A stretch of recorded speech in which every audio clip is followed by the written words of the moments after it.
E aí, Mar, tudo bem? Tudo, e você? Beleza, vamos lá. Deixa eu ver se o pessoal já está entrando aqui.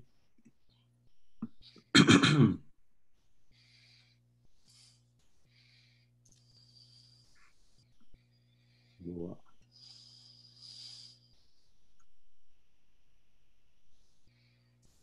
Legal, vamos começar então.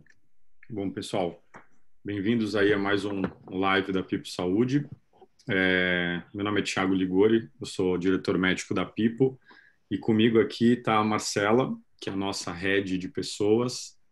E hoje a gente vai falar sobre um tema muito importante que é o novo normal, né? Ou seja, como é que as empresas vão, a partir de agora, com as liberações e flexibilizações da quarentena, como elas vão atuar no dia a dia e quais são as orientações que elas devem seguir, né? Essa semana, na segunda-feira, a gente lançou um e-book com informações que vão desde uso da máscara, rastreamento de contatos, que é algo que a gente vai abordar hoje, até passando sobre testagem, que é algo que gera muitas dúvidas, e a gente tem ajudado vários dos nossos clientes RHs hoje a entender como eles podem fazer isso e como lidar com essa situação, né? Então, bem-vinda, Marcela. Passar a palavra para você falar um pouquinho sobre a sua impressão desse momento aí. Como é que você vê isso aí, Marcela? Legal. Bom, eu sou Marcela Zilioto, eu trabalho em RH faz 7 anos, mais ou menos, em recrutamento, desenvolvimento de pessoas, e hoje estou com esse desafio de montar o RH aqui na Pipo. Bom, acho que tem, além de tudo que você colocou, doutor, no nosso documento, né, no Guia do Novo Normal, que fala muito de saúde física, eu acho que as empresas agora têm que ter uma preocupação muito grande com a parte de saúde mental, né? Então, eu vejo muitos casos de empresas que têm feito pesquisas super aprofundadas no status de saúde física de cada pessoa, de ter esse olhar bem individualizado para entender grupos de risco, pessoas que têm contato com pessoas de grupos de risco, para montar essa escala de volta, de retorno. Mas acho que, às vezes, a gente tem que olhar também, por um segundo momento, para a parte de saúde emocional e mental, que não está tanto sendo olhada nesse momento de volta, né? Então, não sei se quer aprofundar na parte de saúde física, depois a gente vai mesclando entre as duas. Com certeza. Eu queria aproveitar a oportunidade para abrir para quem tiver perguntas, pessoal, podem mandar, tem um link aqui do bate-papo, então vocês conseguem colocar as perguntas aqui no chat e a gente vai respondendo as perguntas à medida que vocês forem mandando. Eu queria começar falando sobre um resumão do Guia do Novo Normal que a gente escreveu. Esse guia está disponível no nosso site, então piposaude.com.br. Lá vocês podem encontrar informações valiosas sobre coronavírus, sobre o que está acontecendo e também fazer o download desse e-book, esse guia, né? Então, de forma geral, a gente colocou eu vou dar um highlight algumas informações importantes e aí, à medida que eu for tocando em alguns pontos que são super relevantes para RH, eu vou querer a opinião da Marcela, que isso acaba gerando muita dúvida, né? O primeiro é a volta, né? A volta propriamente dita, né? Esse primeiro dia de escritório, então, o dia que você começar a liberar os colaboradores para entrarem de novo na empresa, né? A ideia seria que cada tipo de empresa, dependendo do seu ramo de atuação, tem que aguardar a liberação da sua prefeitura, do seu governo de estado, para ver quando eles podem começar a reiniciar essas atividades, né? Escritórios estão na lista dos primeiros, então empresas, assim como nós que trabalham em escritórios, já têm a opção de voltar, né? A Pipo, como empresa de tecnologia e tecnologia em saúde, a gente optou por manter ainda durante um tempo em home office. A gente tem se dado muito bem com essa questão do trabalho remoto, tem tido bons resultados e bons aprendizados, mas a volta para empresas que tiverem interesse já vai estar liberada num curto espaço de tempo, aí, provavelmente no mês de junho já.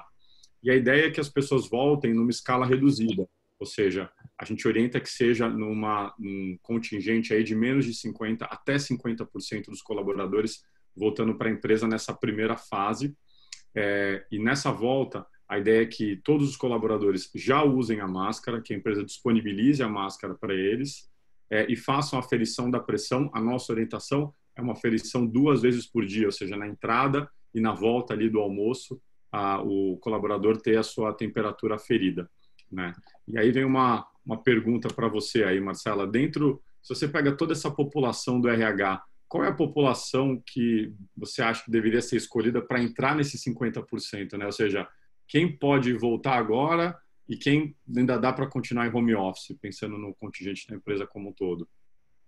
Então, acho que tem um olhar que obviamente é o principal, que é da saúde, como você comentou, e aí eu acho que é legal, eu vi alguns cases de empresas que estão fazendo pesquisas para entender, para montar essa escala, então entender quais possíveis riscos cada pessoa tem, e aí montar uma pesquisa em relação a isso, e falar, esse grupo pode voltar agora, esse grupo volta depois e tal, então acho que tem esse racional de saúde, e eu acho que o que é muito importante agora, como RH, é até pedir o conselho para uma equipe médica para fazer toda essa parte, mas deixar para o RH a parte de individualização das pessoas que estão na empresa. Então, por exemplo, eu entendi que aqueles 50% são os mais aptos a voltar porque tem menos contato com pessoas de grupo de risco, menos risco próprio, pegam menos transporte público, esse tipo de coisa. Mas dentre os que a gente escolheu para voltar, como essas pessoas se sentem em relação a isso? Então, a Exame até publicou semana passada um estudo que fala que casos de depressão, ansiedade, estresse, mais que dobraram nesse período de pandemia. E os casos principais que tiveram esse racional mais alto foram os casos de pessoas que são obrigadas a sair para trabalhar. Então, pessoas que trabalham com entrega, delivery, motoristas. Então, e por quê? Né? Porque eles se sentem muito mais vulneráveis à contaminação. Ao mesmo tempo, a gente vê nas empresas que a gente trabalha e tem contato, que muita gente sofre mais por estar isolado. Então, como que eu olho para o meu público dentro da empresa, como RH, e entendo, dentro desses 50% que eu escolhi para voltar, quem sofre mais por estar isolado e quem sofre mais por ser obrigado a voltar. Então, acho que é legal fazer esse racional e o RH deve estar, acho que, muito focado em olhar o público que ele tem e desenhar esse produto de volta, né, esse planejamento, pensando na saúde emocional das pessoas, que é um dos pontos principais na escala de necessidades para uma pessoa conseguir trabalhar, performar bem, se sentir bem.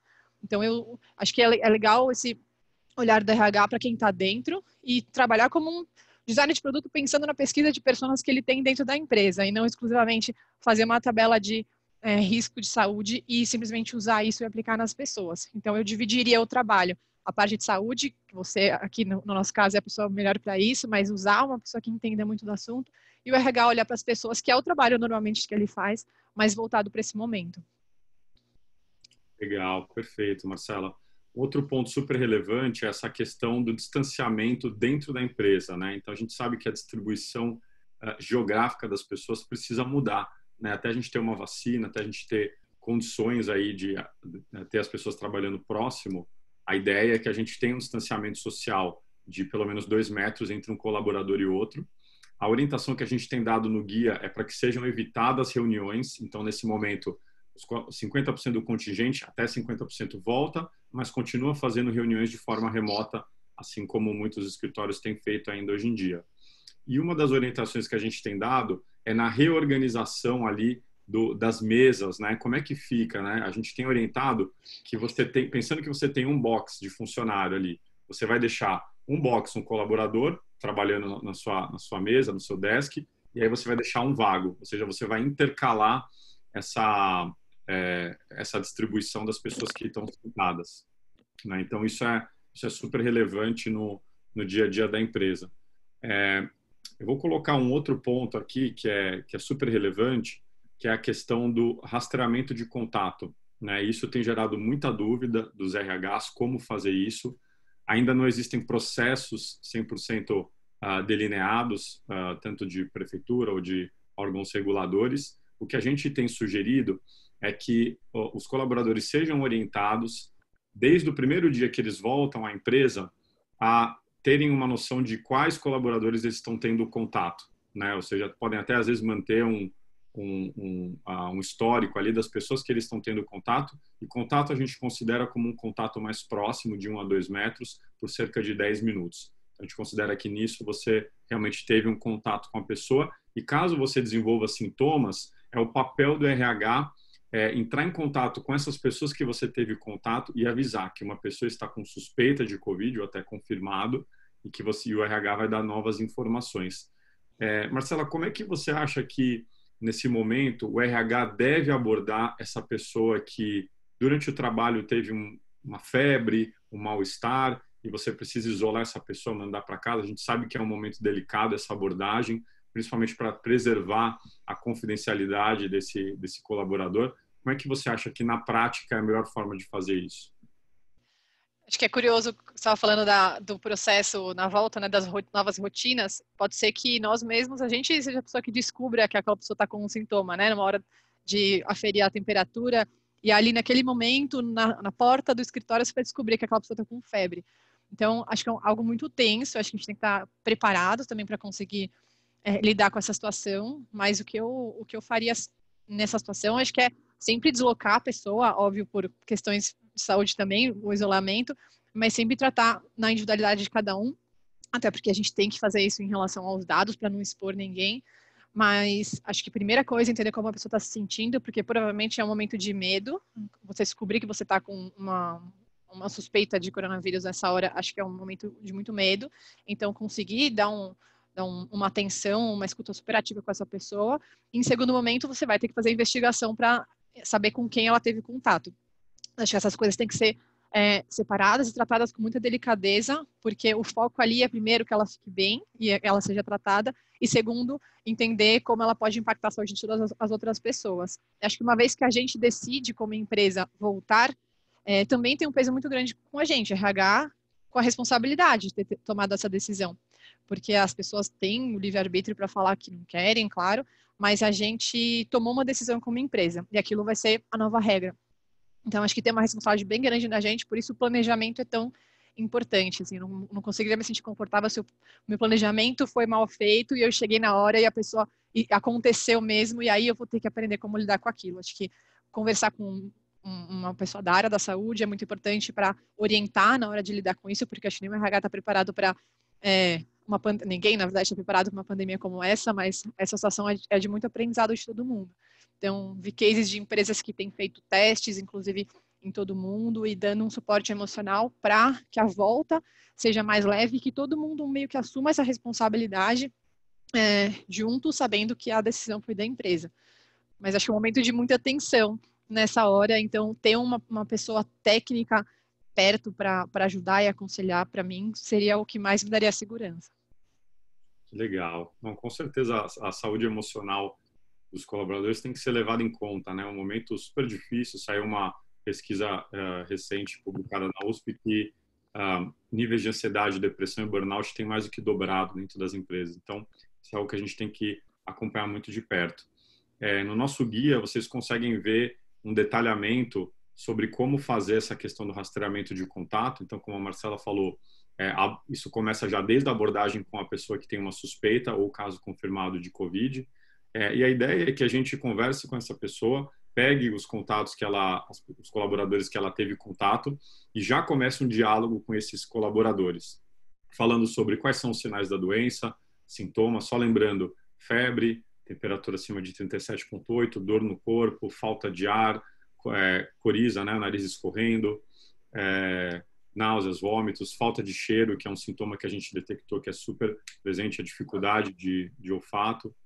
Então, sempre alertar isso para os colaboradores que tiveram contato e falar para eles que, a princípio, eles não precisam ficar em quarentena enquanto o caso não for confirmado, mas assim que sair o resultado do colaborador que eles tiveram contato, caso venha positivo, eles precisam fazer uma quarentena de 14 dias. Então, vai ser interessante a gente ver como é que a empresa lida com essa questão de pessoas que vão trabalhar, de repente tem contato com alguém próximo que foi confirmado, aí voltam para a quarentena, da quarentena voltam para a empresa. Então, essa dinâmica exige uma dedicação de tempo aí, energia do RH para poder controlar isso e dar uma atenção especial.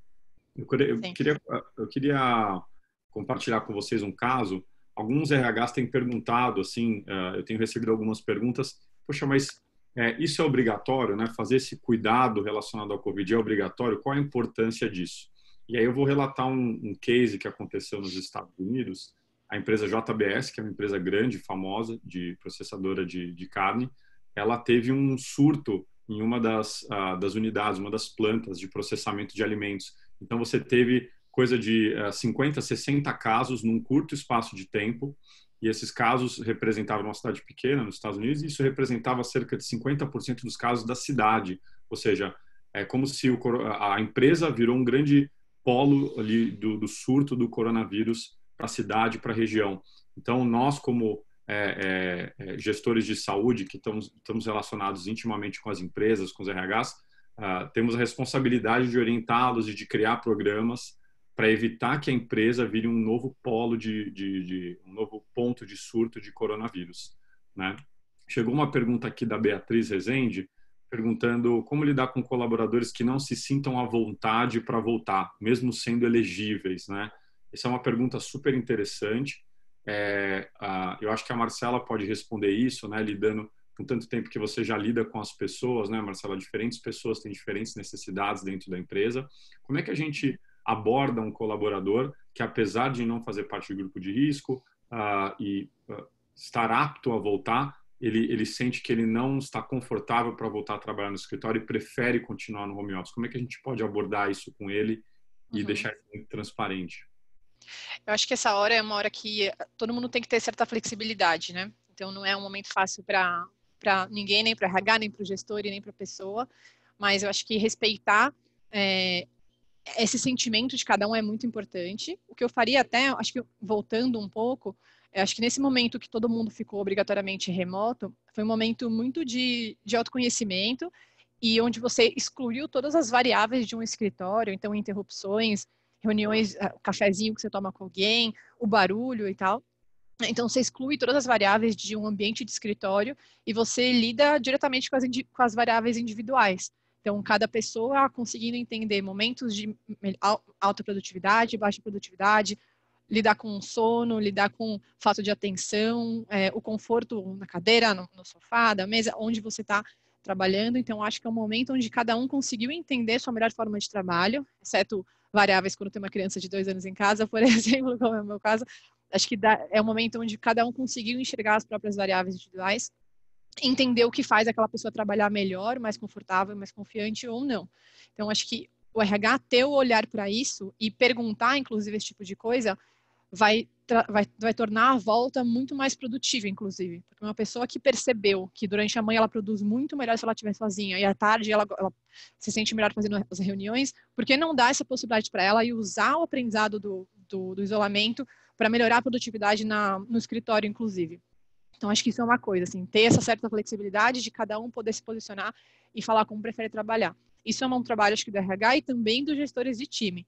Então, o gestor, ele tem a variável dele, de cada pessoa do time, então tem que achar um meio do caminho entre todo mundo, mas por quê? Qual o motivo daquela pessoa precisar realmente estar no escritório? E aí, acho que tem que ser uma discussão, inclusive com a pessoa, mas não deixar que as variáveis do gestor se sobressaiam, porque acho que é uma hierarquia aí que não deve entrar nessa questão da saúde, principalmente no conforto da pessoa em trabalhar. Então, eu acho que a flexibilidade nesse momento é o mais importante. A pessoa não confortável para trabalhar não vai trabalhar bem, então isso já é comprovado, como eu falei no começo, isso a segurança emocional é uma das necessidades básicas para a pessoa se sentir bem no trabalho, assim como equipamento, remuneração mínima, também a segurança emocional é um desses fatores na pirâmide de Maslow. Então, a gente tem sim levar em consideração essa parte e fazer o balanço entre quanto eu quero a pessoa aqui desconfortável e produzindo menos ou em casa produzindo muito mais. Então, acho que tem que ser sim flexível e conversar com pessoa a pessoa. Uma empresa muito grande vai ser mais difícil, claro, mas talvez passar essa tarefa, inclusive, para os líderes de times. Então, essa é a minha opinião. Se você quiser complementar, Doc.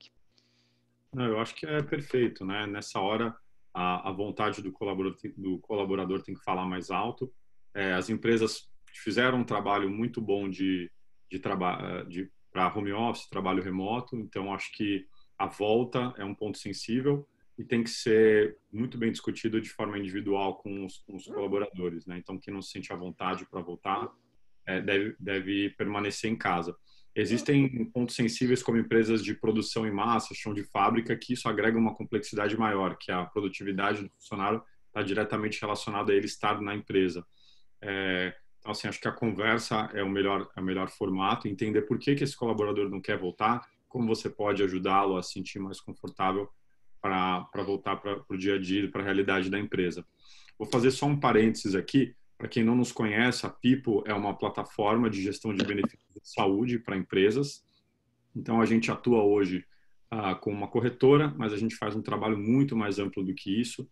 A gente, além de orientar as empresas sobre o melhor tipo de operadora, plano de saúde a se conectar, a gente também tem outros parceiros em saúde que podem complementar alguns serviços que vão ajudar na gestão da saúde e no cuidado desses colaboradores. Então, quem tiver dúvidas, aí podem entrar em contato com a gente, seja através do site piposaude.com.br, ou mandar e-mails para a gente aqui. Vou até deixar depois o e-mail disponível, quem quiser entrar em contato, tirar dúvidas, e principalmente sobre esse novo normal, né? Então, você que é do RH e tem dúvidas de como estruturar a sua empresa para se preparar para essa volta, pode entrar em contato com a gente que a gente pode te ajudar de alguma forma.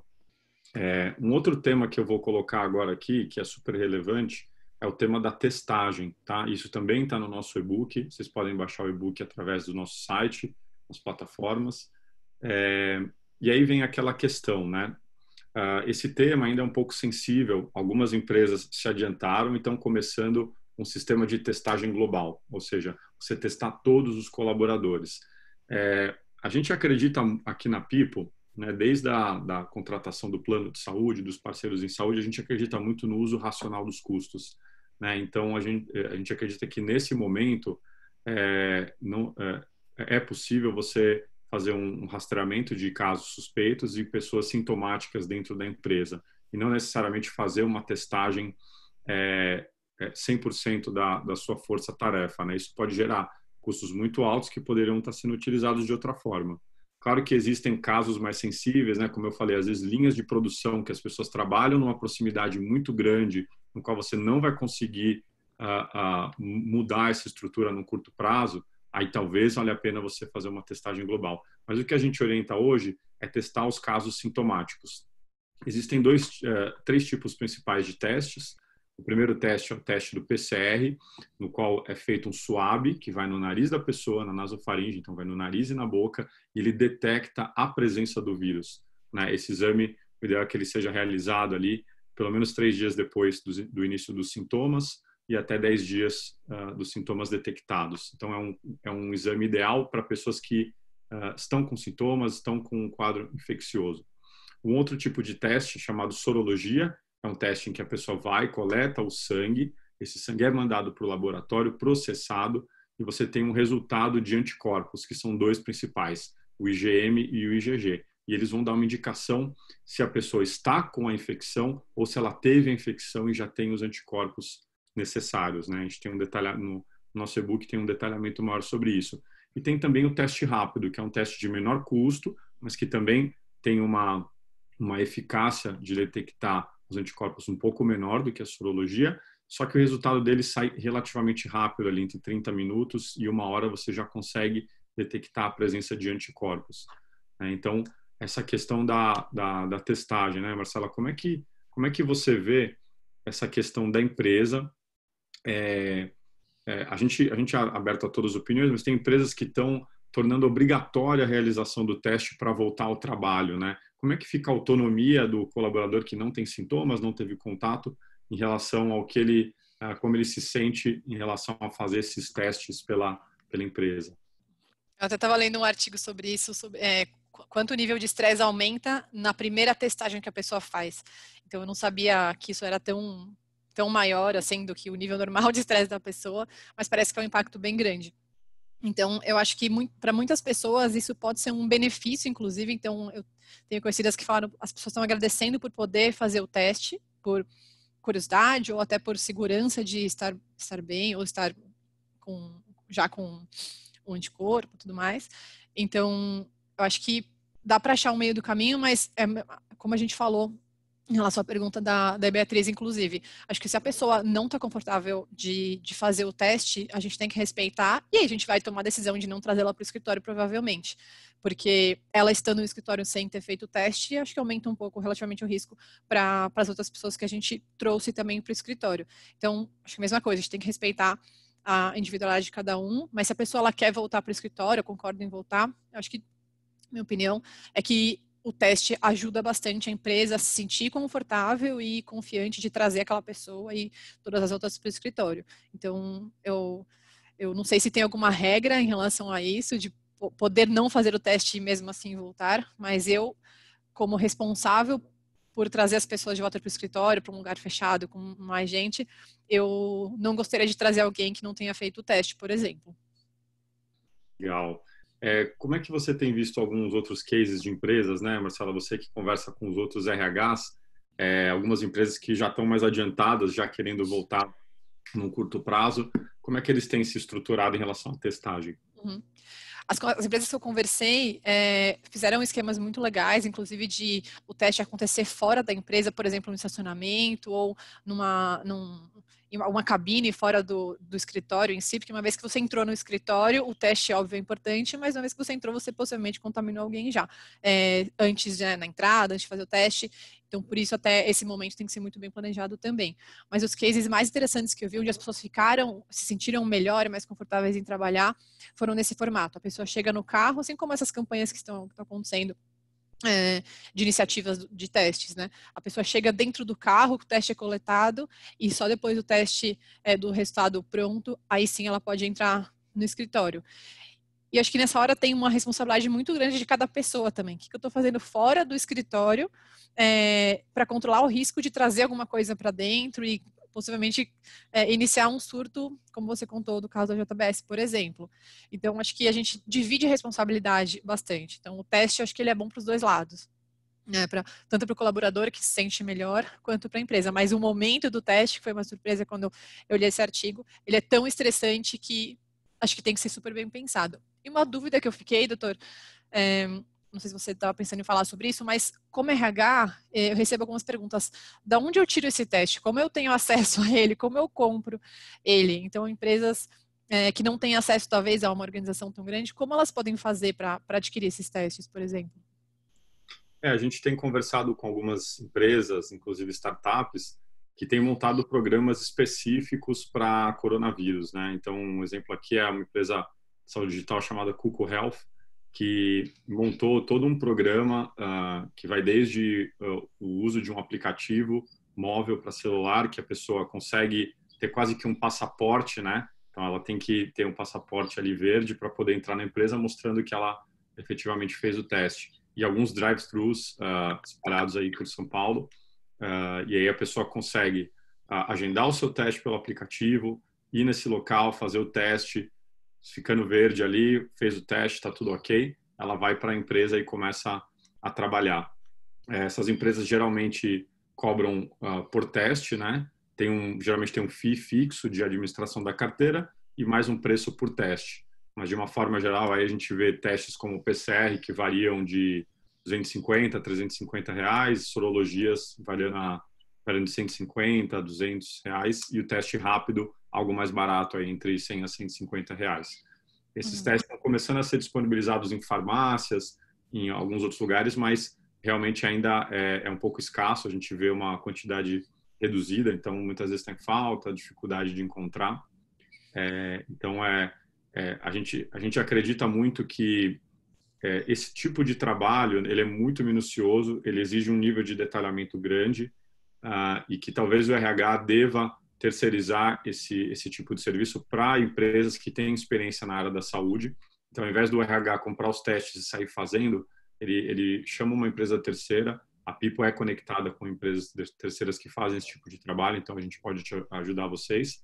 E a gente monta todo um programa de como fazer esse novo normal, né? Como montar uma estrutura para o coronavírus, que vai desde máscaras, fornecer máscaras para o colaborador usar no dia a dia, termômetro, que é algo que também está super em falta, que é o termômetro infravermelho, aquele que é uma pistolinha que você aponta para a pessoa e fala a temperatura, assim como os testes, né? Então, realmente não é trivial para um RH sozinho, uma empresa relativamente média ali, de média para grande, conseguir fazer todo esse plano sozinho, né? Pode agregar muita complexidade, pode gerar muita dúvida e confusão dos colaboradores, né? Como a gente falou, o meu teste veio inconclusivo, e agora? O que eu faço? Eu vou poder ir, não vou poder ir, quero trabalhar? Então, eu acho que é um tema super relevante, né? Sem dúvida. Sim, e a gente ouve tanto da proporção de falsos negativos, então acho que assumir essa responsabilidade como RH é super duro, então acho que ter uma pessoa para apoiar, uma equipe para apoiar é muito legal, e a gente às vezes esquece de todo o resto, né, que o RH vai ter que fazer. Então é um planejamento em relação ao novo normal da Covid, mas também tem todas o novo normal em termos de rotinas, rituais, produtividade, cultura, que acho que é algo que foi bastante impactado em todo esse isolamento. E eu até estava conversando com alguns RHs semana passada sobre isso, sobre receber algumas perguntas do tipo, será que é o momento de fazer uma pesquisa de envolvimento da pessoa com a empresa, ou não, esquece isso agora porque a gente tem assuntos mais importantes para lidar, como a saúde, por exemplo. E a minha sugestão nessa hora é que pode sim ser uma oportunidade muito interessante para você medir como você está em relação à cultura. Porque acho que a cultura, né, ela é formada por muitos artefatos, muitas coisas, então os rituais, os símbolos, os exemplos, as decisões. E nesse momento de isolamento, a gente perdeu muitas dessas referências. Os símbolos, o escritório, os exemplos de atitude que a gente vê no dia a dia, eles sumiram. A percepção em relação à cultura ela é muito diferente agora, ela tem muito menos coisas para a gente se apoiar. Então, acho que nesse momento a comunicação, entender quais são os elementos culturais que se fortaleceram e que se enfraqueceram nesse período de isolamento, acho que é um momento muito importante para a RH fazer isso, porque acho que a percepção está bem mais crua e com menos firulas em volta, vamos dizer assim, porque a gente tirou toda aquela parte de escritório, de comemorações físicas, então acho que o sentimento ele pode ser muito mais genuíno nessa hora em relação a isso. Então eu acho que sim, é um momento de oportunidade para a gente pesquisar também esse outro lado. Isso só para falar que tem muito trabalho para a RH fazendo na volta ao normal, né, ao nosso novo normal. Não só a parte da saúde, mas todo esse trabalho adicional. Então, eu adoraria dividir com alguém esse trabalho e ter uma consultoria para não ficar com toda a responsabilidade, né? Ou inclusive dividir dentro do RH também. Legal. Show de bola, Marcela. Eu queria entrar num assunto agora que eu acho que é muito relevante para você e é algo que você deve estar passando agora como a nossa diretora aí de pessoas, de RH, que é a questão do trabalho remoto, né? Então, como é que fica essa nova situação em relação à interação entre os colaboradores, né? A interação entre as pessoas num cenário em que não tem mais aquela conversa do cafezinho, que você ficava sabendo o que está acontecendo na empresa, né? Ou, por exemplo, quando a empresa fecha um grande contrato, em que você sente aquela energia no ar, que todo mundo está feliz, em que a produtividade aumenta. Que tipos de ferramentas que as empresas podem usar, que podem emular isso, que podem ajudar nessa sensação? Como você mesmo falou, a questão da cultura, né? Como é que uma empresa, até mesmo na Pipo, né? Nós somos uma startup relativamente jovem, temos menos de um ano de atuação, apesar de muitos clientes, a gente tem crescido bastante nos últimos meses. Mas como é que você implementa a cultura? Como é que você mantém a relação entre as pessoas num cenário em que está todo mundo trabalhando remoto? Acho que esse é um desafio gigante. Acho que eu, por exemplo, entrei na People totalmente remota. Eu não conheço as pessoas fisicamente. E é curioso como o que mais impacta nessa hora é a forma como a gente se comunica, porque o que está mais afetado é a comunicação. A gente estava acostumado com uma comunicação olho no olho, pele e uma empatia criada ali por uma conversa pessoalmente. Então, tudo isso que fortalece muito a nossa cultura, isso foi prejudicado, né? Foi mudado, na verdade.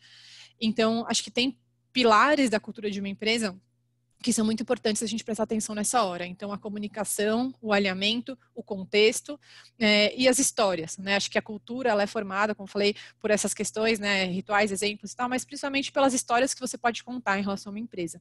Então, quando você fica sabendo de uma decisão da empresa, por exemplo, se você tem um contexto de por que aquela decisão foi tomada, você entende os exemplos de atitude aquela história toda, você entende o porquê, quais as variáveis e tal. Se você só recebe a informação da decisão, você preenche as lacunas sozinho. Então, quando as pessoas estão mais distantes, elas acabam preenchendo muitas lacunas por conta própria. E o que a gente pode mais ajudar quando a gente está no remoto é dando mais contexto e, acho que contando um pouco mais também de por que as decisões foram tomadas. Isso numa empresa do nosso tamanho é mais fácil, porque a gente está ainda mesmo que longe, com bastante sentimento de proximidade com as pessoas. Numa empresa enorme é muito mais difícil. Então, os processos desenhados, eles falam muito do motivo de cada decisão e dão um pouco mais de contexto. Então, explicitar as coisas os motivos pelos quais as decisões são tomadas e explicitar os processos nessa hora, acho que isso é algo muito importante, porque garante comunicação, garante alinhamento e garante contexto para as pessoas. Então, acho que essas 3 palavras para mim são muito importantes, acho que até menos do que ferramentas, a forma de implementar conceitos, são formas de você traduzir a cultura para as pessoas. E realmente a parte do convívio social, ela muda muito, né? Então, por exemplo, a gente pegou muitas referências de empresas que trabalham totalmente remotas e a gente implementou algumas coisas, inclusive na Pipo. Então, happy hours, formato remoto, noite de jogos, amigo secreto, a gente tem feito bastante interação de forma remota, e sim, isso gera um sentimento de conexão com as pessoas. Então, muita gente, aí acho que também tem que ver o contexto de cada pessoa.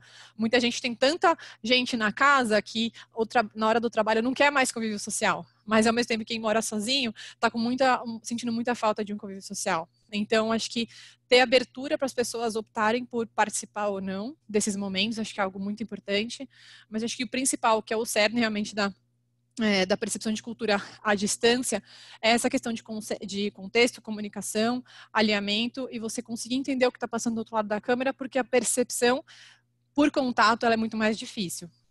Então, acho que realmente acho que é o maior desafio no trabalho remoto, e eu gosto muito do modelo Flex, né, que acho que muita empresa está adotando agora. E aí, acho que é uma forma de também respeitar muito a individualidade de cada um. Quem trabalha melhor remoto, quem trabalha melhor presencial, quem trabalha melhor parte remoto e parte presencial. Acho que a forma que a gente mais consegue ter olhar para o indivíduo e ter um olhar muito menos padronizado e generalista, que é o que atualmente está incomodando tanto muita gente. Então, acho que é a minha opinião sobre esse assunto. Legal, Marcela. Você acha que nessa volta agora das empresas, né? Empresas que se beneficiaram ou gostaram do trabalho remoto, ao voltarem, vocês acham você acha que elas vão propor para as pessoas, olha, você quer trabalhar um dia remoto ou 2, ou full-time remoto? Como é que você acha que as empresas devem propor o trabalho remoto agora para as pessoas, né? Ou você acha que tem que ser uma coisa aberta? Tá bom, a partir de agora, quem quiser trabalhar remoto trabalha, quem quiser trabalhar presencial trabalha. Como é que você vê isso aí? Acho que tem que ser também pensando na necessidade de cada empresa. Tem muitas empresas que, mesmo funcionando relativamente bem de forma remota, elas precisam de um ritual presencial. Então, acho que entender o mínimo possível que a empresa exige das pessoas. Então, se a empresa precisa de pelo menos todo mundo na segunda-feira na empresa, é isso que ela vai fazer e dar mais flexibilidade para o resto. O que eu acho uma vez que a empresa se adaptou à rotina remota, ou seja, muita informação, muito mais informação documentada, muito mais contexto escrito em algum lugar e acessível, muito mais ferramentas de trabalho para que as pessoas consigam trabalhar de qualquer lugar. Isso vira um diferencial estratégico tão grande que não faz sentido, sem motivo, voltar todo mundo para o escritório e cortar essas evoluções que a empresa conseguiu alcançar. Então, isso é um diferencial estratégico porque você consegue contratar pessoas de outros estados e outros países sem ter que puxar uma movimentação da pessoa para o estado que você está, para a cidade que você está. Você consegue contratar pessoas que trabalham de formas diferentes, então também trazer diversidade, uma pessoa que prefere trabalhar à noite, não de manhã, uma pessoa que, por alguma questão física, por exemplo, não consegue se locomover até o escritório. Então, é um diferencial estratégico muito legal você ter mais possibilidades de contratação por perfil de pessoa. Então, eu não acho que voltar só porque acabou o isolamento obrigatório faz sentido. Eu acho que conseguir refletir um pouco sobre qual a necessidade mínima da empresa de presencial e colocar isso como definição e deixar também, sim, aberto para algumas pessoas, mas não a qualquer momento a pessoa vai ou não vai. Eu acho que tem que ter um alinhamento por planejamento de escritório. Então, tem muitas empresas que definiram que todos os dias só 50% vão para o escritório para sempre. Ou seja, eles reduziram em 50% o aluguel de espaço, serviço de limpeza, vários outros serviços que só existiriam se tivesse o escritório cheio. Então, acho que pode ser um diferencial estratégico, um diferencial de orçamento também. Então, acho que cada empresa tem que entender o mínimo que precisa nesse sentido. Eu acho que o futuro é muito mais remoto do que o passado, e acho que foi um aprendizado interessante para as empresas entenderem que sim, dá para funcionar remota. E outras que não. Então, as que mais sofreram e estão loucas para voltar, realmente vão voltar e vão jogar fora as ferramentas temporárias que adquiriram. E tudo bem também. Legal. Chegou uma pergunta aqui da Oshi sobre o bem-estar nas empresas, que eu acho bem interessante. Eu já vou colocar para você, mas antes disso eu queria te perguntar, você acha que vai ter, com essa nova realidade que a gente vive agora, ou seja, todo mundo vendo o valor do trabalho remoto, perdendo o medo do trabalho remoto, você acha que pode ter uma descentralização da empresa? Ou seja, hoje na People a gente tem pessoas que estão trabalhando full time que não estão em São Paulo ou nunca vieram ao nosso escritório em São Paulo, ou até pessoas internacionais, né? Pensando que empresas de tecnologia têm dificuldade em contratar desenvolvedores, programadores. Você acha que pode ter um movimento de descentralização? Então, daqui a pouco uma empresa de tecnologia ela tem todo o time de tecnologia fora do Brasil e atua em 100% remoto. Você acha que pode vir esse movimento? Eu acho, e tenho muitos cases, inclusive, em contato para falar com mais propriedade. Acho que tem uma particularidade de empresas de tecnologia que, historicamente, eu sempre trabalhei em empresas de tecnologia, como a RH, e, historicamente, a gente sempre perdeu muitos candidatos para empresas de fora, independente se a pessoa decidiu morar fora ou não. Muitas vezes a pessoa está aqui e ela vai trabalhar para uma empresa de fora, recebendo na moeda de fora, trabalhando no ritmo da empresa de fora. Ela optou por isso simplesmente para não ter que vir para o escritório na Vila Olímpia, por exemplo, para poder ficar na casa dela, que é um pouquinho mais longe. Então, olha quanto a gente perde estrategicamente nessa contratação só por não ter a possibilidade de ter um trabalho remoto. A pessoa está a 2 quilômetros da gente, ela não quer vir para o escritório, ela vai trabalhar numa empresa que está a milhares de quilômetros da gente. Então, acho que isso é muito importante, e as empresas tem muita empresa que trabalha full remoto, por exemplo, o Basecamp, que é uma empresa que a gente lê muita referência sobre eles, é uma empresa que todos os funcionários são remotos, eles entenderam a forma de trabalho que melhor funciona, e com essas práticas eles se tornam referência para muita gente, muitos desenvolvedores sonham em trabalhar lá, então acho que você ganha em termos de employer brand, de marca empregadora também. E o produto é muito bom, então a gente não é só uma coisa de deixar as pessoas felizes, e sim uma questão, principalmente, de produto da empresa. Você, trabalhando remoto, a empresa, a gente consegue ter gente do mundo inteiro, a gente aumenta muito a nossa diversidade. Então, se a gente quer expandir nosso hall de clientes, também faz sentido expandir nossa diversidade interna para poder atender esses clientes. Então, eu acho que sim, que acho que o futuro é muito mais descentralizado em termos de colaboradores do que atualmente. Óbvio que tem que levar em consideração a natureza do trabalho, né? Então, vão ter times que vão funcionar muito bem de forma remota, vão ter times que precisam estar sincronizados naquele momento, então o horário de trabalho tem que ser sobreposto, mas muitos times não. Então, acho que é entender forma de trabalho dentro de cada equipe. E você acha que esse tema é muito interessante, por isso que eu acabo tendo muitas perguntas, que eu acho que é muito relevante. E você acha que pode ter uma desconstrução do papel do escritório, né? Aquela coisa que, nossa, pô, aqui é o escritório do Google na Faria Lima, olha, aqui é o escritório do Itaú. Você acha que pode ter uma desconstrução disso e isso não ser mais um ponto de referência da empresa, ou seja, grandes empresas em que você não tem uma coisa palpável de falar, pô, aqui é o escritório deles, aquela coisa que a gente vê muito no Google, né? As cores, o ambiente, né? Esse alto investimento no espaço de trabalho ali. Você acha que isso pode ter impacto também? Acho, mas acho que é um desafio, porque acho que muitas empresas que têm essas ferramentas físicas, vamos dizer assim, de cultura, inclusive, o difícil para elas é transportar isso para algo que não é físico, que não é tão visual. Então, o que a gente está falando em relação à cultura. Os símbolos, eles importam bastante também nessa hora. O que está escrito na parede, apesar de muitas vezes ser uma ilusão, muitas vezes isso importa. Se as portas são de vidro ou não, como é a entrada do escritório. Então, a roupa que as pessoas vestem, isso são símbolos culturais também. você conseguir ignorar, excluir tudo isso e conseguir passar a sua cultura exclusivamente pela forma de trabalho, a autonomia que as pessoas têm e os rituais, é difícil. Então, muitas empresas não querem abrir mão de um escritório lindo. Mas o futuro, eu acho que sim, ele envolve isso, é um desafio, é uma dificuldade, na verdade, maior, porque eu tenho muito menos ferramentas para falar o que eu quero, então eu preciso fortalecer os outros pontos, mas acho que, ao mesmo tempo, ele força os RHs e força as lideranças de empresa a ter mais coerência na cultura. Então, muitas vezes as empresas não têm tanta coerência entre o que está escrito na parede, as cores lindas do escritório, versus a autonomia que a empresa dá para as pessoas. Então, se essa coerência não existe, ainda tem a firula do escritório para dar uma ajudada. A gente matando a firula do escritório, eu preciso ser coerente nos processos que eu aplico na empresa. Então, acho que força a gente a evoluir bastante. Então, eu torço para que sim, para que os escritórios sejam menos relevantes, mas acho que é uma ferramenta que os RHs e as empresas usam bastante ainda para se posicionar. Legal. Show de bola, Marcela. Acho que um assunto muito relevante sobre trabalho remoto. Pessoal, quem tiver dúvidas pode mandar aqui no Q&A, no bate-papo. A gente vai estar respondendo também. Se tiverem dúvidas sobre trabalho remoto, sobre esse novo normal das empresas em relação ao coronavírus e à flexibilização, né? Enquanto isso, eu vou responder uma pergunta da Oshri Vidal. Ela perguntou aqui. Essa é para você, Marcela. Muitas empresas fazem ações de saúde e bem-estar no espaço físico. Quais ações de saúde e bem-estar podem ser feitas de forma remota? E como saber quais são as melhores ações para os funcionários? Acho que vou começar pela segunda parte, como saber quais são as melhores ações.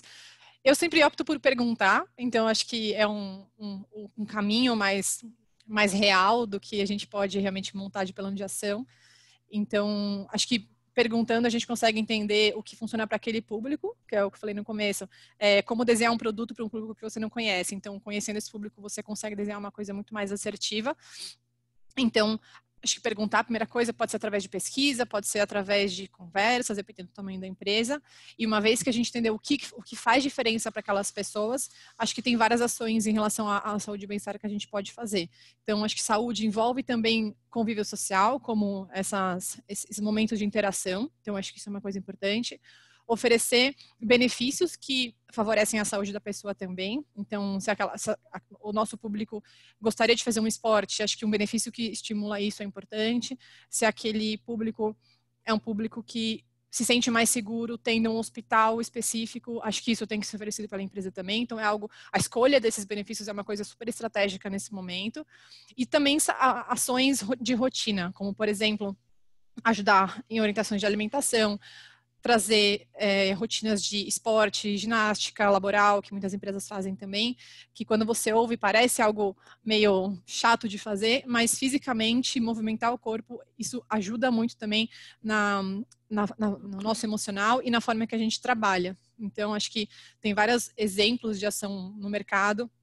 Acho que oferecer também a questão de apoio psicológico é muito importante, que é um benefício que muitas empresas, nesse momento, escolheram oferecer, e isso tem impactado bastante os colaboradores. Então, acho que esses são os exemplos que eu mais vejo funcionando e trazendo realmente melhorias para a cultura e para as pessoas que trabalham na empresa. Legal. Chegou mais uma pergunta aqui da Mayara, perguntando, vocês acreditam que daqui em diante o cuidado sobre saúde mental dos funcionários deixará de ser tabu nas empresas? Eu vou começar respondendo, depois você complementa aí, Marcela. Saúde mental é um tema que ele está na mesa das empresas há muito tempo, mas os RHs, a impressão que eu tenho, ainda não caíram a ficha de que a saúde mental está intimamente relacionada à produtividade do colaborador, está intimamente relacionada ao absenteísmo e o presenteísmo, né? O presenteísmo é quando a pessoa está na empresa fisicamente, como só está o corpo, né? Mas a alma dela não está lá. Então, existem empresas que estão fazendo iniciativas, né? A gente, inclusive, dentro da nossa prateleira de produtos que a gente oferece para as empresas, a gente tem algumas iniciativas de saúde mental muito interessantes, até com telepsicologia, e isso tem um impacto muito grande no bem-estar do colaborador, né?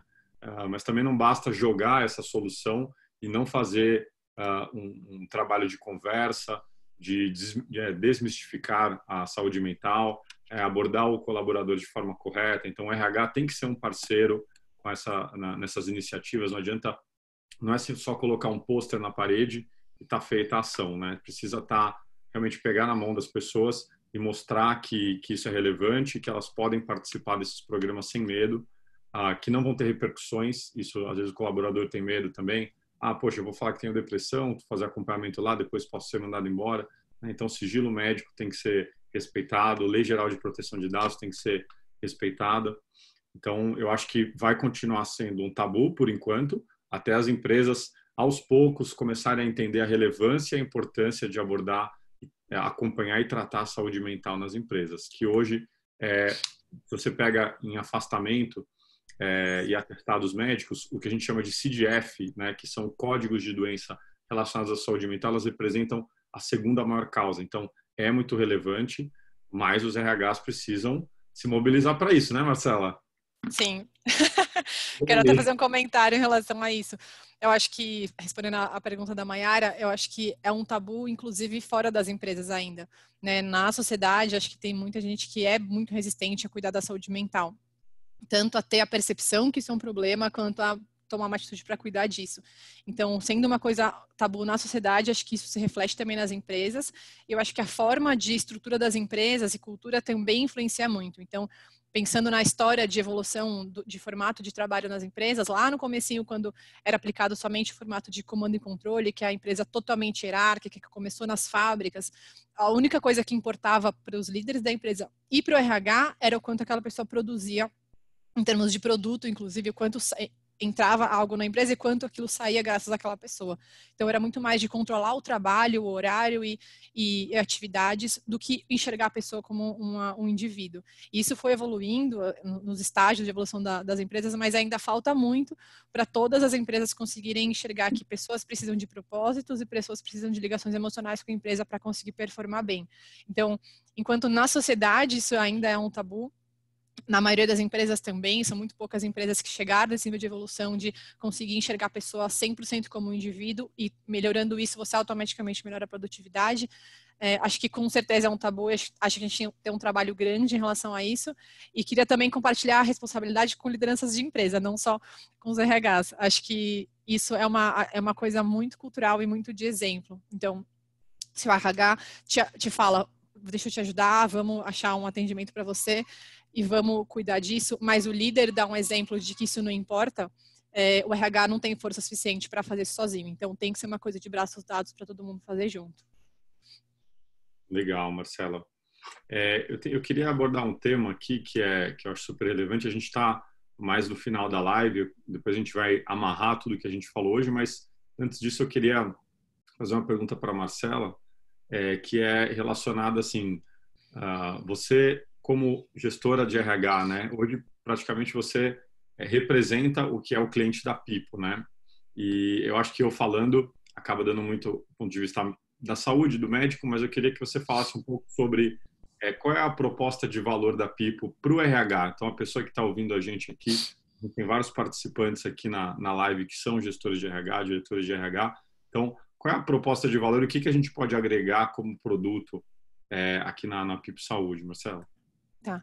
Eu acho interessante, até voltando um pouco, eu adoro dar contexto, né, só para passar a minha opinião, mas dando um pouco de contexto, acho que tem uma coisa de dentro das empresas que é uma divisão entre o RH estratégico e o RH operacional. Né? Então, você fala, quem cuida de benefícios, quem cuida de folha de pagamento é operacional, quem cuida de cultura e desenvolvimento e os BPs são estratégicos. Mas nesse momento agora, por exemplo, quão estratégico é o posicionamento da empresa em relação à saúde dos colaboradores? O quanto que isso move a escolha de uma pessoa de ficar ou não numa empresa? Então, acho que é o momento da gente olhar e entender que o RH inteiro é estratégico, a escolha do que a gente oferece para os nossos colaboradores é extremamente estratégico.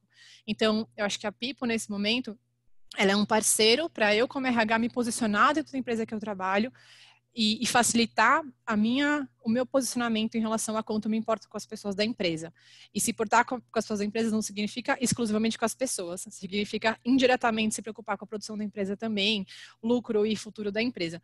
Então, eu acho que tem uma coisa conceitual de quão importante é essa escolha, e na prática, Acho que a maior dor que eu sempre vi no mercado de RH foi o quanto de trabalho pesado eu tenho para fazer e não consigo realmente criar, ser criativo e interagir com as pessoas e tudo mais. Então, para uma área que cuida exclusivamente de benefício de saúde, por exemplo, tirar 90% do trabalho manual da pessoa e jogar para uma plataforma, acho que é um sonho que faz aquela pessoa conseguir pensar no seu próprio desenvolvimento, no que ela vai estudar, como ela vai crescer, como ela vai gerir o time, que é uma coisa que se subestima o trabalho também. E eu, pessoalmente, gostaria muito mais de ter tempo para estudar e para gerir meu time do que para ficar incluindo novos beneficiários na plataforma, que acho que é uma coisa que a People salva bastante. E também quanto que as pessoas estão se sentindo bem e sabem que tem um apoio para cuidar da própria saúde. Acho que isso é lá na ponta, assim, pensando nos colaboradores que a gente atende, é o principal ganho. Legal. O que você falou é muito interessante, né? Então, às vezes um RH que acha que, poxa, está fazendo um trabalho muito operacional, não tem um papel tão estratégico, se ele tiver uma plataforma que ajuda ele a otimizar o tempo, facilitar as coisas, né? Dar um norte ali para os benefícios de saúde, ele pode ter mais tempo livre para pensar em coisas mais estratégicas ou pleitear, ter discussões mais estratégicas com o CEO, com o CFO, com o board da empresa. Legal. Assim, acho que eu vou deixar aqui minhas mensagens finais, a gente já está no finalzinho da live, e aí depois eu quero ouvir seus comentários finais aí também, Marcela. Então, assim, no geral, pessoal, a gente criou um e-book feito com informações valiosas, baseados em guias da Organização Mundial da Saúde, do Ministério da Saúde, sobre a questão da volta ao trabalho. A gente acredita que o impacto que teve em relação ao trabalho remoto e as novas medidas de distanciamento na empresa, rastreamento de contato e testagem vão sim criar um novo normal, pelo menos até a criação da vacina, né, contra o coronavírus. Então a gente espera que a realidade no dia a dia seja diferente, não simplesmente um plug and play aí volta tudo como era o normal. E nesse guia que está disponível no nosso site, peoplesaude.com.br, vocês conseguem encontrar todas as informações detalhadas sobre como fazer uma volta racional aí no dia a dia da empresa. Então, assim, obrigado pela atenção e, Marcela, as suas considerações finais aí. Legal. Adorei as informações que você passou, doutora, acho que são super relevantes. Acho que respondem muito das perguntas que eu recebo bastante de RHs parceiros também. E acho que é a hora da gente mostrar, acho que é um momento que eu vivi, pelo menos, onde o RH está sendo mais olhado e está sendo, o posicionamento está sendo muito mais cobrado. Então, pessoas de dentro da empresa estão cobrando, lideranças da empresa estão cobrando. Acho que é um momento muito de sobrecarga emocional, também de trabalho para RH, mas é a hora da gente buscar o que a gente mais valoriza na empresa, o que a gente gostaria de passar como posicionamento do que é importante. Então, é hora de, sim, cuidar da saúde e também aproveitar para deixar uma marca naquelas pessoas que trabalham naquela empresa sobre como o RH pode ser parceiro e como ele pode apoiar cada pessoa, a empresa como um todo e o futuro de todo esse pacote, né, empresa e pessoas. Então, eu acho que é um momento muito forte para o RH, muito importante, acho que a gente está aparecendo muito mais no mercado, inclusive. Então, eu quero me colocar à disposição também para todos os RHs que queiram conversar mais sobre isso e acho que é isso. Legal. Poxa, obrigado a todo mundo que participou. Quem tiver interesse ou quiser mais informações, né, ou quem tiver interesse em ter uma cotação sobre planos de saúde ou entender produtos relacionados a coronavírus nessa volta ao trabalho, podem entrar em contato com a gente através do site, tem um link lá para entrar em contato e uma pessoa do nosso time vai conversar com vocês. Fechou, pessoal? Quem tiver dúvidas e não mandou por aqui, podem mandar para a gente depois, por e-mail também. A gente fica à disposição para responder outras perguntas ou casos também. A gente tem recebido muitos casos de RHs que mandam assim, nossa, eu estou com uma pessoa com coronavírus, não sei o que fazer. Podem mandar para a gente, na medida do possível, vai ajudar vocês a guiar o que fazer. A Marcela colocou ali o e-mail também, então podem direcionar as dúvidas aí para a gente. Tá bom, pessoal? Um abraço aí e Tchau, até a tchau, próxima. gente. Tchau, doutor. Obrigada. Até mais, Marcela. Tchau, tchau. Tchau, tchau.